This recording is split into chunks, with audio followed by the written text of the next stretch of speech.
రోటీలోకైనా అన్నంలోకైనా super tasty ఉండే రాజ్మా కర్రీని అయితే ఈజీ ప్రాసెస్లోనైతే చూపిస్తాను. ఫస్ట్ అయితే ఒక గిన్నె పెట్టుకొని అందులోనైతే ఆయిల్ వేసుకొని మసాలా దినుసులు వేసుకొని పచ్చిమిర్చి ఆనియన్ వేసుకొని ఫ్రై అయిన తర్వాతనైతే అల్లం వెల్లుల్లి పేస్ట్ పసుపు వేసుకోవాలి. ఇవి ఫ్రై అయిన తర్వాతనైతే 2 టమాటాలను మిక్స్ చేసుకొని పేస్ట్ని అయితే అందులో వేసుకోవాలి.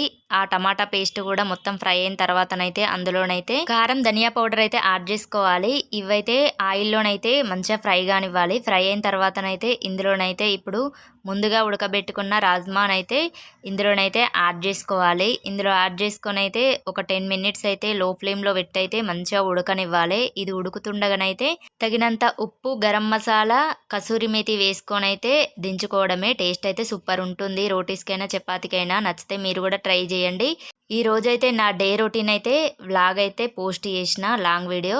నచ్చితే మీరు కూడా చూడండి. థ్యాంక్ యూ ఫర్ వాచింగ్ అండి. నా వీడియో నచ్చితే ఒక లైక్ చేయండి.